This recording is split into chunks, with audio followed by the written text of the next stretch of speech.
प्यारे बच्चों नमस्कार, मैं आप लोगों का स्वागत करता हूं ओम साई राम क्लासेस में। आज हम लोग जी के क्वेश्चन करने जा रहे हैं बेटा। Elevation in boiling point, depression in freezing point, osmotic pressure इनके ऊपर, as well as relative lowering of vapour pressure के ऊपर। तो हम लोग आज जो शुरुआत करते हैं वो 11 जनवरी के क्वेश्चन से करते हैं। गुड क्वेश्चन है। एक सॉल्यूशन है जिसने कंटेन कर रखा है बेटा 62 gram of ethylene glycol in 250 gram of water is cooled to -10 degree centigrade. Kf for water is 1.86 Kelvin kg per mole. The amount of water is separated as ice. है ना? तो बेटा इसका कंसेप्ट समझना है आप लोगों को, बहुत इंपॉर्टेंट करके। पहले एक चीज बताइए,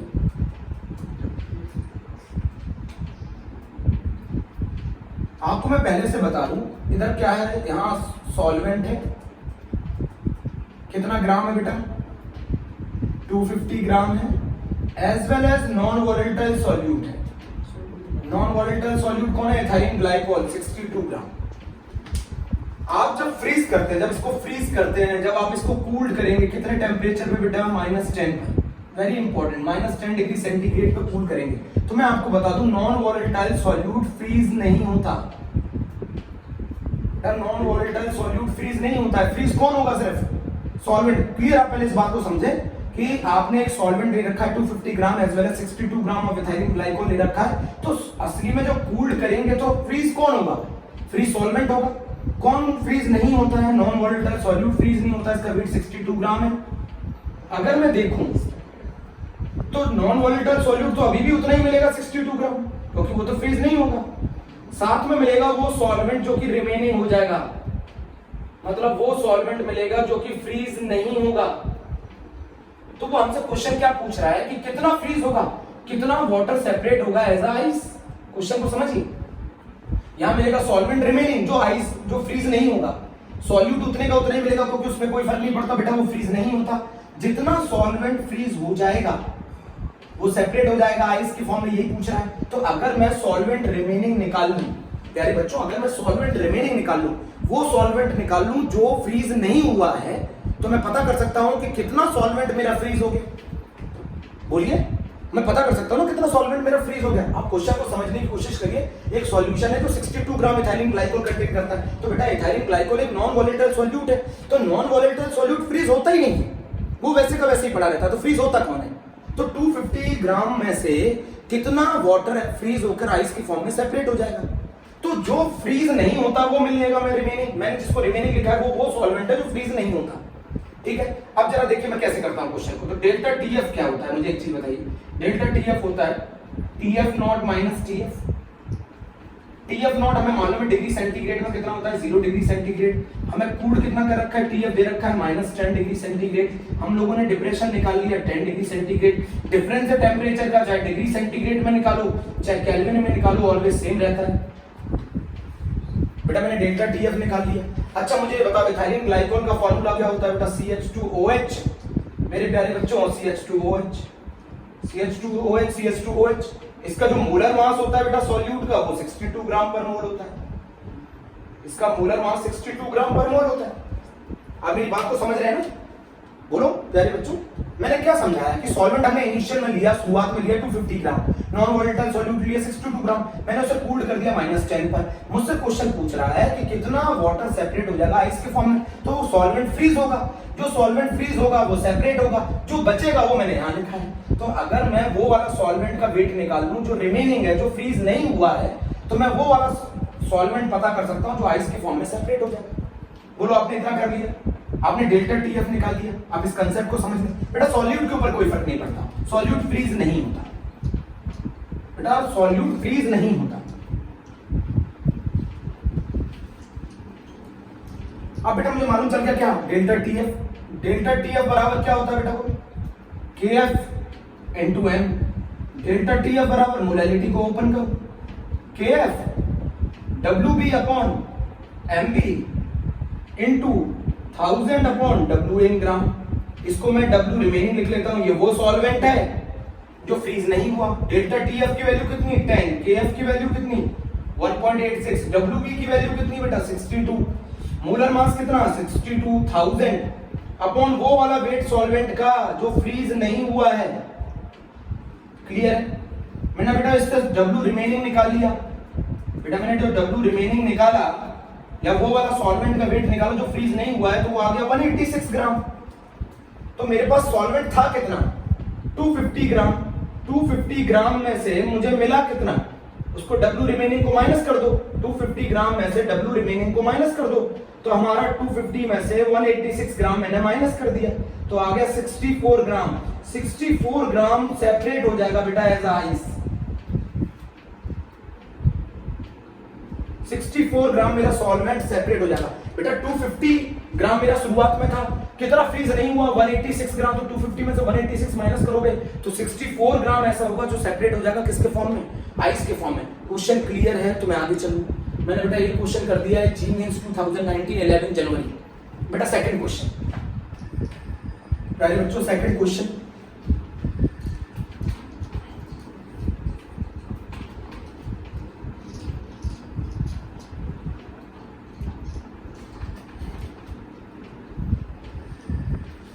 बेटा प्यारे बच्चों सेकंड क्वेश्चन, क्वेश्चन नंबर 2 क्या कहता है, इधर सुनो।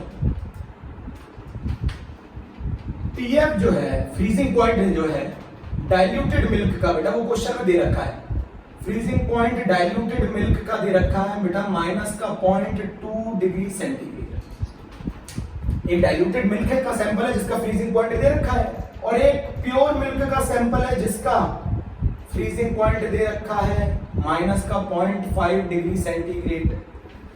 ये क्वेश्चन में हमें गिवन है, पूछ रहा है how much water should be added, how much water should be added to pure milk so it will become a dilute sample, so it will become a dilute sample। Question ऐसा ही था, मैंने लिख दिया सिर्फ शॉर्ट में। बेटा हमें क्या बोल रखा है कि एक डाइल्यूटेड मिल्क है जिसका फ्रीजिंग पॉइंट -0.2 डिग्री सेंटीग्रेड दे रखा है, और एक प्योर मिल्क है जिसका फ्रीजिंग पॉइंट -0.5 डिग्री सेंटीग्रेड दे रखा है। वो हमसे पूछ रहा है प्योर मिल्क में कितना वाटर ऐड करूं कि वो डाइल्यूटेड सैंपल बन जाए, प्योर मिल्क में कितना वाटर ऐड करूं कि वो डाइल्यूटेड सैंपल बन जाए। ये क्वेश्चन 9 जनवरी को पूछा गया है, बेटा लिख लीजिए, 9 जनवरी जी मेंस 2019 में पूछा गया है। एक डाइल्यूटेड मिल्क है जिसका फ्रीजिंग पॉइंट -0.2 डिग्री सेंटीग्रेड है, एक प्योर मिल्क है जिसका, अब मैं आपको बताता हूं, चलिए आप पहले निकाल लीजिए delta TF of pure milk. तो delta TF of pure milk निकालेंगे तो क्या होगा बेटा, फॉर्मूला बताइए, 0 -5 डिग्री सेंटीग्रेड। बेटा मैंने कौन सा फॉर्मूला लगाया, freezing point of solvent minus freezing point of solution, तो यहां से डेल्टा टीएफ आ गया बेटा 0.5 degree centigrade. Delta TF of diluted milk का कितना आएगा बेटा, delta TF of diluted milk कितना आएगा, 0 माइनस का 0.2 डिग्री सेंटीग्रेड, तो ये आ गया 0.2 डिग्री सेंटीग्रेड। मैं आपको बता दूं डेल्टा टीएफ टेम्परेचर का डिफरेंस है, वो जितना डिग्री सेंटीग्रेड में होता है प्यारे बच्चों उतना ही वो केल्विन में होता है। अब हमसे क्वेश्चन क्या पूछ रहा है कि प्योर मिल्क में मैं कितना वाटर ऐड करूं कि वो डाइल्यूटेड सैंपल हो जाए। तो बेटा मैंने टीएफ ऑफ डाइल्यूटेड सैंपल दे रखा, टीएफ ऑफ मिल्क। अब आप बताइए मुझे, पहले कंसेप्ट को समझिएगा, प्योर मिल्क और डाइल्यूटेड मिल्क में किस चीज में डिफरेंस है, सॉल्वेंट के वेट में ही तो डिफरेंस है बेटा, सॉल्वेंट के वेट में ही तो डिफरेंस है, मोल्स ऑफ सॉल्यूट तो दोनों में सेम रहेंगे ना बेटा। अगर मैं डाइल्यूटेड मिल्क करना चाहूंगा तो मैं वाटर ऐड करूंगा, तो मोल्स पे तो कोई फर्क नहीं पड़ता ना बेटा। डाइल्यूटेड मिल्क और प्योर मिल्क में मोल्स ऑफ सॉल्यूट तो सेम रहेंगे, सिर्फ किसमें अंतर आएगा, वेट ऑफ सॉल्वेंट में अंतर आएगा ना। डाइल्यूटेड के अंदर मैंने वाटर ऐड किया है एज कंपेयर टू प्योर।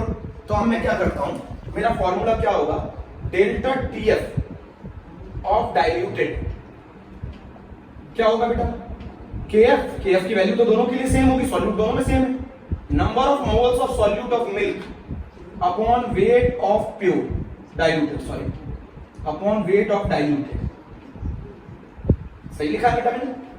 इसी तरीके से अगर मैं डेल्टा टीएफ ऑफ प्योर लिखूं तो क्या होगा, KF number of moles of solute upon weight pure. बोलो लिख सकता हूं मैं इसको, बोलो। इक्वेशन 1 को बेटा इक्वेशन 1 मान लेते हैं, इसको इक्वेशन 1 मान लेते हैं, इसको इक्वेशन 2 मान लेते हैं। प्यारे बच्चों इसको इक्वेशन 1 मान लेते हैं, इसको 2 मान लेते हैं। डिवाइड कर दो इक्वेशन 1 को 2 से, डिवाइड कर दो इक्वेशन 1 को 2 से, डिवाइड कर दो बेटा इक्वेशन 1 को 2 से। अगर मैं इक्वेशन 1 को 2 से डिवाइड कर दूंगा तो आ जाएगा delta TF diluted upon delta TF pure is equals to weight pure upon weight diluted. बोलो जल्दी से, डेल्टा TF ऑफ डाइल्यूटेड कितना था बोलो 0.2, वेट ऑफ प्योर कितना था 0.5 is equals to weight pure upon weight diluted. जल्दी बोलो, ये आ गया 2/5, ये आ गया बेटा weight pure upon weight diluted. क्या मैं वेट डाइल्यूटेड को ऐसे लिख सकता हूं 2/5 is equals to weight pure upon weight pure plus weight water. तो मैं आपको इससे बताऊं, अब ऑप्शन से आपको समझना पड़ेगा। तो वेट प्योर आएगा वो मान लेता हूं मैं 2, तो प्योर वाटर का आएगा वो आएगा 3। तो हम लिख सकते हैं 2 cup of milk and 3 cup of water. अगर सॉल्यूशन को डाइल्यूट करना है तो 2 कप ऑफ मिल्क में आपको क्या मिलाना पड़ेगा 3 कप ऑफ वाटर मिलाना पड़ेगा। ये आंसर होगा बेटा। ये 9 जनवरी 2019 को क्वेश्चन आया था, आप लोग नोट कर सकते हैं प्यारे बच्चों बहुत अच्छे तरीके से। क्या क्वेश्चन बोल रहा था, how much water should be added to pure milk so it will become a dilute sample. तो delta TF diluted delta TF, बेटा दोनों में मोल्स तो सेम ही होंगे ना, सिर्फ अंतर किसमें है, वेट ऑफ सॉल्वेंट में ही तो अंतर है। तो मैंने लिखा यहाँ वेट डाइल्यूटेड वेट प्योर, मैंने दोनों इक्वेशन को डिवाइड किया। मोल्स मोल्स क्या हो गए बेटा, कैंसिल हो गए, मोल्स और मोल्स कैंसिल हो गए, KF और KF कैंसिल हो गया। तो मेरा क्या आ गया बेटा, weight pure upon weight diluted आ गया। Weight pure upon weight diluted, तो weight pure upon weight diluted का रेशियो जो आ रहा है वो 2/5 आ रहा है। तो 2/5 कैसे आ सकता है, वेट प्योर अगर 2 होगा तो वेट वाटर कितना होगा 3। तो 2 कप ऑफ मिल्क में 3 कप ऑफ वाटर मिलाओगे तो आपका ये रेशियो है। ठीक है, तो ये हम लोगों ने एक और क्वेश्चन कर लिया IIT मेंस 2019 का बेटा। ये भी हम लोगों ने एक क्वेश्चन कर लिया IIT मेंस 2019 का। अब एक बहुत ही आसान क्वेश्चन आया IIT मेंस 2019 में। IIT मेंस 2019 में एक बहुत ही आसान क्वेश्चन है, बहुत ही इजी क्वेश्चन है 2019 में। जी मेंस में एक और बहुत इजी क्वेश्चन आया बेटा। मैं नीट के क्वेश्चंस भी कराऊंगा, CBSE बोर्ड के क्वेश्चंस भी कराऊंगा, टेंशन नहीं। 2019 जी मेंस में एक और क्वेश्चन आया, और वो क्वेश्चन क्या था, उन्होंने कहा कि N aqua solution of glucose, aqua solution है बेटा ग्लूकोज का, एक एक्वा सॉल्यूशन है ग्लूकोज का हैविंग मोलैलिटी, उसकी मोलैलिटी कितनी दे रखी है बेटा 1 मोलर। एक एक्वा सॉल्यूशन है ग्लूकोज का हैविंग मोलैलिटी 1 मोलर, तो उसके अंदर जो एलिवेशन आता है बॉइलिंग पॉइंट में वो आता है 2 केल्विन का। एक ग्लूकोज का सॉल्यूशन है जिसकी मोलैलिटी 1 मोलर है और उसके अंदर एलिवेशन इन बॉइलिंग पॉइंट कितना दे रखा है 2 केल्विन। फिर उन्होंने लिखा है उसी ग्लूकोज के सॉल्यूशन में aqua solution of glucose, aqua solution है ग्लूकोज का और जिसकी मोलैलिटी 2 मोलर है, हैविंग मोलैलिटी 2 मोलर, और उसके अंदर जो डिप्रेशन है फ्रीजिंग पॉइंट का वो आ रहा है 2 केल्विन। उसके अंदर जो डिप्रेशन आ रहा है फ्रीजिंग पॉइंट का वो आ रहा है 2 केल्विन। बेटा aqua solution of glucose having molality 1 molar and the elevation in boiling point is 2 kelvin, और aqua solution of glucose having 2 molar, उसकी मोलैलिटी 2 मोलर है और उसके अंदर जो डिप्रेशन आ रहा है फ्रीजिंग पॉइंट में वो 2 केल्विन। क्वेश्चन हमसे क्या पूछ रहा है, क्वेश्चन पूछ रहा है रिलेशन बिटवीन, क्वेश्चन पूछ रहा है relation between Kb and Kf। A very easy question, relation between Kb and Kf। तो हमारा फॉर्मूला क्या होता है बेटा, delta Tb is equals to Kb into molality, delta Tb की वैल्यू 2, Kb इनटू मोलैलिटी 1। जब सॉल्यूशन की मोलैलिटी 1 थी तब उसके एलिवेशन कितना आ रहा था बॉइलिंग पॉइंट में बेटा 2। जब सॉल्यूशन की मोलैलिटी 1 थी तब उसके एलिवेशन कितना आ रहा था बॉइलिंग पॉइंट में 2। ये इक्वेशन नंबर 1 हो गई। फिर कहते हैं delta TF is equals to बेटा KF into M, KF into M। Solution की मोलैलिटी कितनी थी 2, तो डिप्रेशन कितना था 2। अगर सॉल्यूशन की मोलैलिटी 2 थी तो depression in freezing point 2 kelvin था। सेकंड इक्वेशन बन गई, फर्स्ट को सेकंड से डिवाइड कर दो, 2/2 is equals to Kb upon Kf, यहां 1 और यहां 2, तो Kb बराबर आ गया बेटा 2 KF। Very simple question, Kb बराबर आ गया 2 KF, Kb बराबर आ गया 2 KF।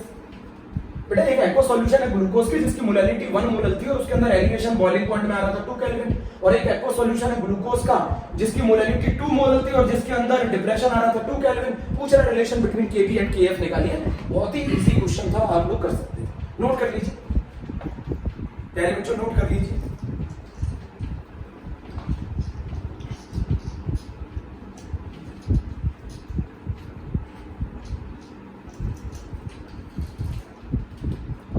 क्वेश्चन नंबर बेटा 4 जो मैं बता रहा हूं, question number 4 is very important.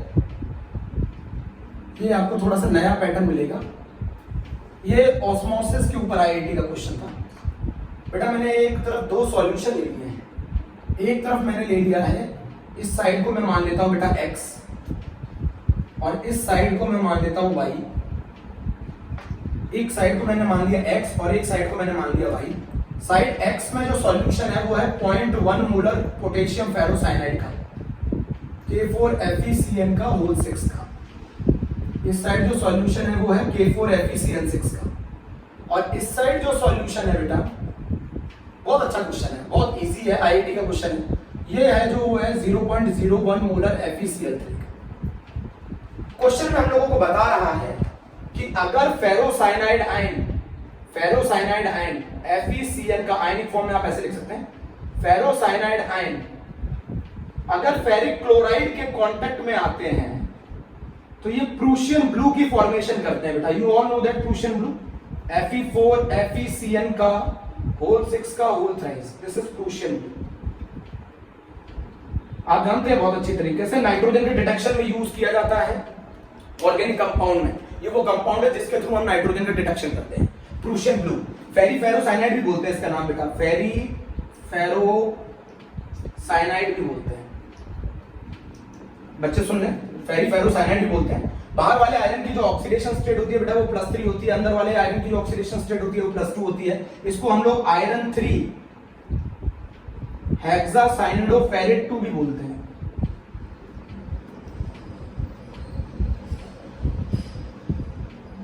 Please बच्चों नोट कर लीजिए। अब वो ये कह रहा है कि जब ये दोनों कांटेक्ट में आएंगे तो प्रूशियन ब्लू की फॉर्मेशन करेंगे।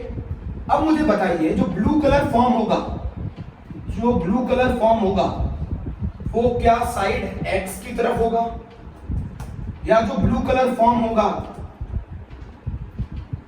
वो इन साइड y की तरफ होगा, या जो ब्लू कलर फॉर्म होगा वो बोथ द साइड होगा x एंड y।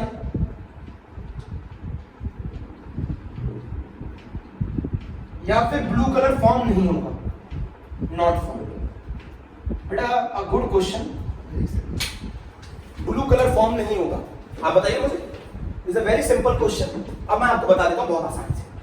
इसका जो आंसर होगा बेटा प्यारे बच्चों देखो, यहां से यहां हाई कंसेंट्रेशन कौन है, ये रहा। लो कंसेंट्रेशन कौन है, ये। लो कंसेंट्रेशन से हाई कंसेंट्रेशन की तरफ प्यारे बच्चों वाटर फ्लो करेगा, वाटर, सॉल्यूट पार्टिकल्स फ्लो नहीं करेंगे बेटा, क्योंकि सेमी परमिएबल मेम्ब्रेन किसको अलाउ नहीं करती, सॉल्यूट पार्टिकल्स को पास नहीं होने देती। तो डाइल्यूट सॉल्यूशन से कंसंट्रेटेड की तरफ सिर्फ वाटर फ्लो करेगा ना, FeCl3 तो फ्लो कर नहीं सकता। और जब FeCl3 K4FeCN6 के कांटेक्ट में आएगा ही नहीं तो ब्लू कलर बन नहीं सकता। बेटा आप बहुत सारे बच्चे समझ रहे होंगे FeCl3 यहां फॉर्म हो जाएगा तो साइड x में ब्लू कलर आ जाएगा, बिल्कुल गलत आंसर है। आप ये समझने की कोशिश करिए कि FeCl3 तो सॉल्यूट है, वो तो यहां से यहां फ्लो हो ही नहीं सकता। FeCl3 तो सॉल्यूट है, वो तो यहां से यहां फ्लो हो ही नहीं सकता। K4FeCN6 फ्लो हो नहीं सकता, वो भी सॉल्यूट है। तो आप समझिए यहां से यहां फ्लो हो कौन रहा है, वाटर। जब वाटर फ्लो हो रहा है तो K4FeCN6 FeCl3 के कांटेक्ट में आया ही नहीं, और जब K4FeCN6 FeCl3 के कांटेक्ट में आया नहीं तो वो ब्लू कलर फॉर्म नहीं होगा। तो आंसर है बेटा blue colour not form. Please मेरे प्यारे बच्चों, ब्लू कलर फॉर्म नहीं होगा क्योंकि सिर्फ फ्लो कौन करेगा, वाटर फ्लो करेगा। हमारा FeCl3 K4FeCN6 के कांटेक्ट में आ ही नहीं पाएगा। जब आप FeCl3 K4FeCN6 के कांटेक्ट में आएगा ही नहीं तो ब्लू कलर प्रूशियन ब्लू की फॉर्मेशन नहीं होगी। बेटा प्रूशियन ब्लू तो तभी फॉर्म हो सकता है ना जब फेरिक क्लोराइड पोटेशियम फेरोसाइनाइड के कांटेक्ट में आए, और फेरिक क्लोराइड पोटेशियम फेरोसाइनाइड के कांटेक्ट में आ ही नहीं पाएगा क्योंकि हमारी सेमी परमिएबल मेम्ब्रेन सॉल्यूट को अलाउ करती ही नहीं है। प्लीज बच्चों इस क्वेश्चन को प्रायोरिटी देके पढ़ें, it's a very good question of IIT JEE. बेटा ये जी का क्वेश्चन है एडवांस का। तो हम लोगों ने ये क्वेश्चन पढ़ लिया बेटा। The next question, next question,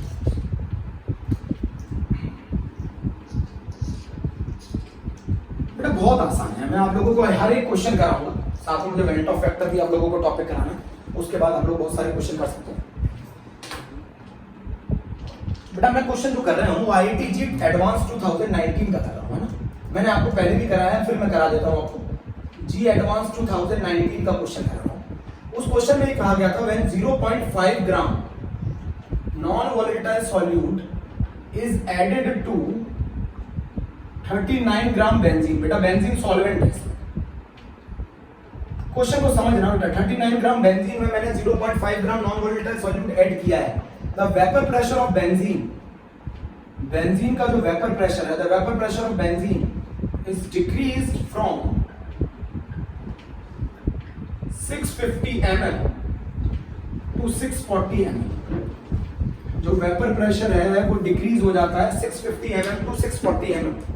किसका? बेंजीन का वेपर प्रेशर डिक्रीज हो जाता है 650 mm to 640 mm। Delta K F की वैल्यू दे रखी है बेटा बेंजीन के लिए, केएफ फॉर बेंजीन दे रखा है बेटा 5.12 केल्विन केजी पर मोल, 5.12 केल्विन केजी पर मोल। 0.5 ग्राम नॉन वोलेटाइल सॉल्यूट को मैं ऐड करता हूं 39 ग्राम बेंजीन में, वेपर प्रेशर ऑफ बेंजीन घट जाता है 650 mm से 640 mm तक। केएफ फॉर बेंजीन हमें दे रखा है 5.12 केल्विन केजी पर मोल। हमसे क्वेश्चन पूछ रहा है calculate the depression in freezing point of benzene. हमसे क्वेश्चन पूछ रहा है डिप्रेशन इन फ्रीजिंग पॉइंट निकालो बेंजीन में। बेटा बहुत ही आसान क्वेश्चन है। सबसे पहले हमारा फॉर्मूला क्या होता है? P not minus PS upon PS is equals to WB upon MB into MA upon WA। अच्छी तरह मालूम है सॉल्वेंट कौन है बेटा? बेंजीन। P नॉट क्या है? वेपर प्रेशर प्योर बेंजीन का। PS क्या है? Vapour pressure of solution. WB क्या है? Weight of solute. MB क्या है? Molar weight of solute. आप लोगों को सभी को मालूम है अच्छी तरीके से। P नॉट की वैल्यू दे रखी है बेटा 650, PS की वैल्यू दे रखी है 640, इसकी वैल्यू दे रखी है 640, WB आपको दे रखा है 0.5, मोलर मास निकाल लेंगे सॉल्यूट का।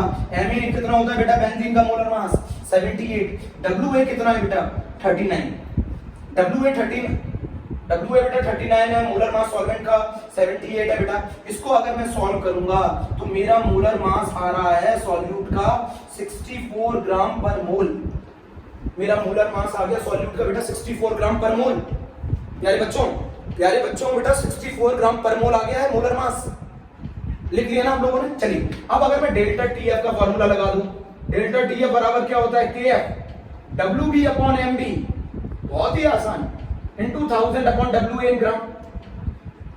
बोलो प्यारे बच्चों, डेल्टा टीएफ निकालना है हम लोगों को। केएफ की वैल्यू हम लोगों को मालूम है 5.12, WB की वैल्यू रख दो 0.5, इसकी वैल्यू रख दो बेटा 64, 1000 अपॉन 39।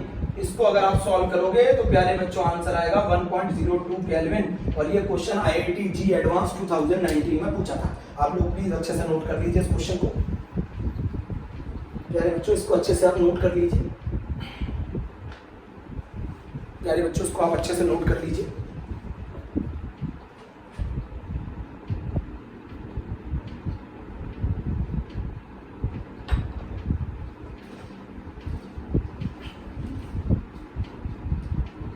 बेटा हम लोग IIT एडवांस 2018 का क्वेश्चन करने जा रहे हैं। IIT एडवांस 2018 का क्वेश्चन करने जा रहे हैं।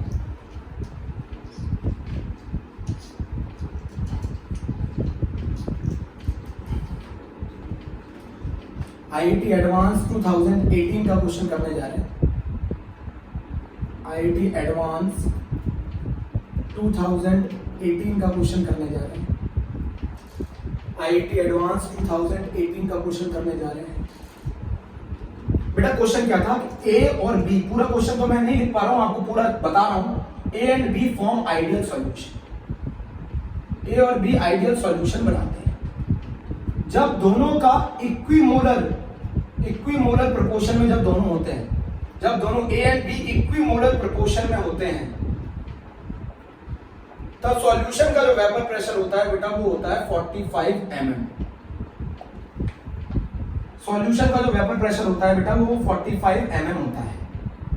अब हमने फिर से एक न्यू सॉल्यूशन बनाया है A और B का, न्यू सॉल्यूशन बनाया। जब दोनों इक्विमोलर प्रोपोर्शन में होंगे A और B तब उनका वेपर प्रेशर होता है 45 mm। मैंने फिर से एक न्यू सॉल्यूशन बनाया बेटा A और B का, उसका सॉल्यूशन का वेपर प्रेशर आ रहा है 22.5 mm, न्यू सॉल्यूशन। दोनों सेम टेम्परेचर पे है, दोनों सेम टेम्परेचर। आपको अच्छी तरह मालूम है, अगर आपने टेम्परेचर चेंज कर दिया तो वेपर प्रेशर चेंज हो जाएगा। इक्विमोलर प्रोपोर्शन में, जब ए और बी इक्विमोलर प्रोपोर्शन में होते हैं तो सॉल्यूशन का वेपर प्रेशर 45 mm आता है। फिर मैंने ए और बी को मिलाकर नया सॉल्यूशन बनाया जिसका वेपर प्रेशर आ रहा था 22.5 mm। हमसे पूछ रहा है इस न्यू सॉल्यूशन के लिए XA अपॉन XB का रेशो क्या होगा। XA अपॉन XB भी बोलते हैं, XA अपॉन XB भी बोलते हैं। कितना रेशो होगा, और उसने हमें हिंट दी है जो P0A है वो है 20 mm ऑफ Hg। आपको क्वेश्चन समझ में आ गया कि नहीं आ गया? ए और बी दोनों आइडियल सॉल्यूशन बनाते हैं, और ए और बी का जब दोनों इक्विमोलर प्रोपोर्शन में होते हैं, ए और बी जब दोनों इक्विमोलर प्रोपोर्शन में होते हैं तो सॉल्यूशन का वेपर प्रेशर आता है 45 mm। अब मैंने इन दोनों को मिलाकर न्यू सॉल्यूशन बनाया, तो सॉल्यूशन का वेपर प्रेशर 22.5 mm था। XA अपॉन XB का रेशो क्या होगा अगर P0A 20 mm ऑफ Hg दे रखा होगा तो? क्वेश्चन लिख लिया आप लोगों ने? क्वेश्चन लिख लिया ना प्यारे बच्चों? चलिए पहला क्वेश्चन, अब ये बताइए मुझे P सॉल्यूशन क्या होता है आइडियल में? बहुत आसान है, बहुत आसान। P0A XA plus P0B XB। अच्छा मुझे ये बताइए P सॉल्यूशन कितना दे रखा है बेटा? 45। P0A कितना दे रखा है? 20। XA, अब आपको मैंने बता दूं 20 XA प्लस P0B XB दोनों इक्विमोलर प्रोपोर्शन में है, तो XA की वैल्यू भी 0.5 हो गई और XB की वैल्यू भी 0.5 हो गई। या फिर आप ऐसे भी कह सकते हैं XA बराबर XB, आप ऐसे भी कह सकते हैं बेटा XA बराबर XB, वैसे भी कर सकते हैं। तो 45 20 इंटू 0.5 P0B इंटू 0.5। मैंने इसको सॉल्व किया तो बेटा मेरे P0B की जो वैल्यू आ रही है वो आ रही है 70 mm ऑफ Hg। मेरे P0B की वैल्यू जो आ रही है बेटा वो आ रही है 70 mm ऑफ Hg। अब इस वैल्यू को उठाकर दूसरे सॉल्यूशन में रखते हैं, न्यू वाले में 22.5 P0A XA plus P0B XB। XB को मैं लिख सकता हूं 1 माइनस X। बोलो बेटा, इसको अगर मैं सॉल्व करता हूं तो यह आ रहा है 70 माइनस 50x। इसको सॉल्व करता हूं तो 70 माइनस 50x। तो यहां से अगर मैं XA की वैल्यू निकालूं तो बेटा XA की वैल्यू निकल के आ रही है 47.5 डिवाइडेड बाय 50। XA की वैल्यू निकल के आ रही है बेटा 47.5 डिवाइडेड बाय 50। बोलो, तो XB कितना होगा न्यू सॉल्यूशन के लिए? तो न्यू सॉल्यूशन के लिए जो XB होगा वो होगा बेटा 1 minus XA, 1 minus 47.5 divided by 50। तो ये आ गया 2.5 डिवाइडेड बाय 50। ये आ गया 2.5 डिवाइडेड बाय 50। बेटा प्यारे बच्चों 2.5 डिवाइडेड बाय 50 बहुत आसान है। 2.5 डिवाइडेड बाय 50। तो मैंने XA की वैल्यू निकाल ली, मैंने XB की वैल्यू निकाल ली, दोनों का रेशो निकालना था प्यारे बच्चों, दोनों का रेशो निकालना था। तो XA अपॉन XB कितना हो गया? 47.5 divided by 50 divided by 2.5 divided by 50। Answer आ गया बेटा 19 या IIT एडवांस में आया था 2018। प्यारे बच्चों IIT एडवांस में आया था 2018। अब हम लोग जो क्वेश्चन करने जा रहे हैं वो जी एडवांस 2017 का करने जा रहे हैं। आपने नोट कर लिया आंसर? अब हम लोग जो क्वेश्चन करने जा रहे हैं वो जी एडवांस 2017 का करने जा रहे हैं। आप लोग इस क्वेश्चन को कर चुके हैं पहले से? आप लोग इस क्वेश्चन को कर चुके हैं बेटा पहले से? क्वेश्चन है जी एडवांस 2017। आप इस क्वेश्चन को कर चुके हैं, वो तो मैं IIT के क्वेश्चन करा रहा हूं इसलिए बता रहा हूं आज। फ्रीजिंग पॉइंट प्योर वाटर का दे रखा है बेटा, प्योर वाटर का दे रखा है 273 केल्विन। क्वेश्चन बोल रखा है कि अगर मैं 34.5 gram ethanol is dissolved in 500 gram water, अगर मैं 34.5 ग्राम इथेनॉल को डिसॉल्व कर दूं 500 ग्राम ऑफ वाटर में, delta TF for water is 2 kelvin kg per mole. Calculate the depression in freezing point of water using graph. Graph की मदद से समझाना है। बहुत आसान क्वेश्चन है। फ्रीजिंग पॉइंट प्योर वाटर का 273 केल्विन दे रखा है। 34.5 ग्राम इथेनॉल को हम डिसॉल्व करते हैं 500 ग्राम वाटर में। डेल्टा टी फॉर वाटर दे रखा है 2 kelvin kg per mole. Calculate the depression in freezing point using graph. लिख ली इंफॉर्मेशन। बेटा इस केस में मैं एक गड़बड़ मत कर देना। इथेनॉल को इस केस में हम नॉन वॉलेटाइल सॉल्यूट का कंसिस्ट करके चलेंगे। आपने वॉलेटाइल मत कंसीडर कर लेना। इथेनॉल को आप इसमें नॉन वॉलेटाइल मान के ही करेंगे क्वेश्चन को। वो डिप्रेशन पूछ रहा है बेटा, इथेनॉल को आपको नॉन वॉलेटाइल मान के ही करना है। तो आप सबसे पहले डेल्टा टी आप पता कर लो न्यूमेरिकली, बहुत आसान है, आपको अच्छी तरह मालूम है। डेल्टा टी अब आप पता कर लो न्यूमेरिकली, और वो होता है KF WB upon MB into 1000 upon WA इन ग्राम। अच्छा मुझे ये बताओ डेल्टा TF कितना आ जाएगा? KF की वैल्यू 2 34.5। इथेनॉल का molar mass C2H5OH 46 1000 upon weight of solvent in gram. Weight of solvent gram में कितना दे रखा है? 500। इससे डेल्टा TF की वैल्यू निकल के आ गई 3 केल्विन। तो मुझे ये बताओ TF कितना आएगा? Freezing point of solution, freezing point of solution आएगा TF not minus delta TF। तो TF नॉट कितना था प्योर वाटर का? 273 kelvin minus 3 kelvin. Freezing point आ जाएगा सॉल्यूशन का 270 केल्विन। आ गया फ्रीजिंग पॉइंट सॉल्यूशन पे 270 केल्विन।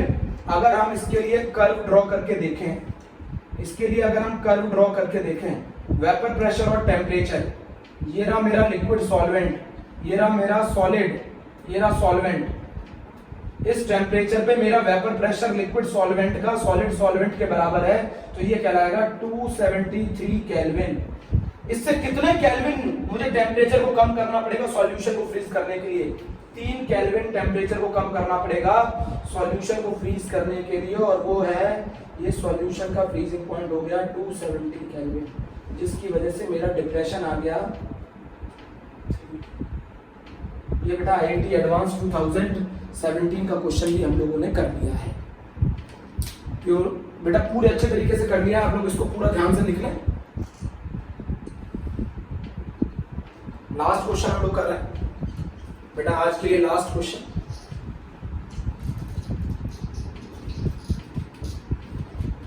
बच्चे आप लोगों के लिए लास्ट क्वेश्चन। आप क्वेश्चन को जरा समझने की कोशिश करिए।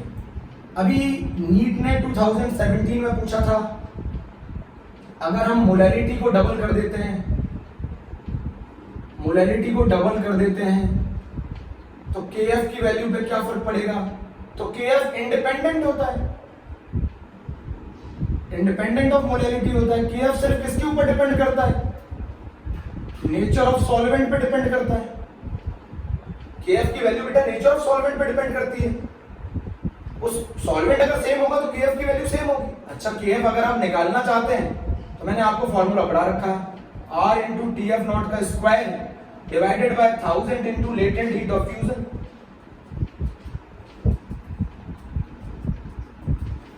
और अगर मैं KF की वैल्यू ऐसे निकाल सकते हैं, एक और तरीका है, R इंटू TF नॉट का square upon 1000 latent heat of fusion की जगह लिख सकते हैं enthalpy of fusion divided by molar mass.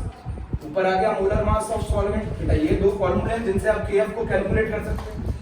KF nature of solvent पे डिपेंड करता है, वो इंडिपेंडेंट होगा, रिमेन सेम, रिमेन सेम। बेटा इस चीज को आप लिख लीजिए, नीट 2017 का क्वेश्चन, नीट 2017 का क्वेश्चन।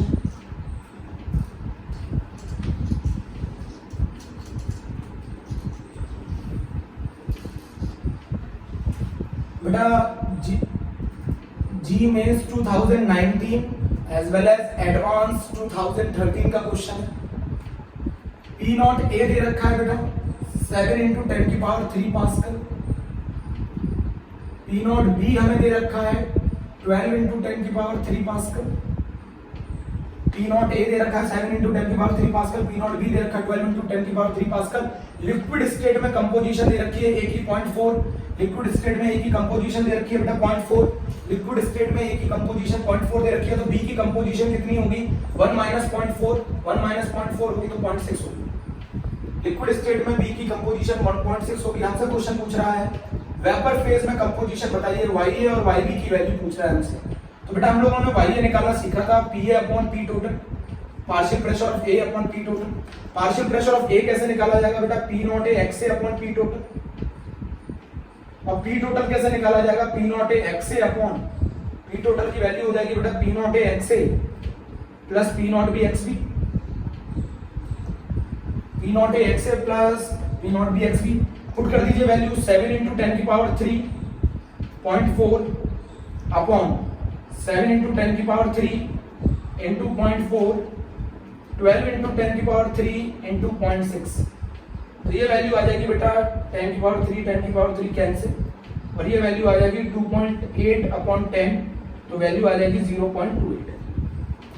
तो मोल फ्रैक्शन जो आएगा वेपर फेज में वाई का ए का वो आएगा 0.28। तो वाई भी हम निकाल सकते हैं, एक ही निकाला करो, दूसरा 1 में से माइनस करके निकाला करो। 1 minus 0.28 and it is equal to 0.72। Please बेटा आप इस क्वेश्चन को भी कर लीजिए, आप लोगों ने ये वाला क्वेश्चन भी कर लिया है। ओके प्यारे बच्चों, आज हमने कुछ क्वेश्चंस कंप्लीट किए हैं, ठीक है। अगर आपको अच्छा लगा हो तो लाइक करिएगा प्लीज, सब्सक्राइब द चैनल, ठीक है। Okay, thank you.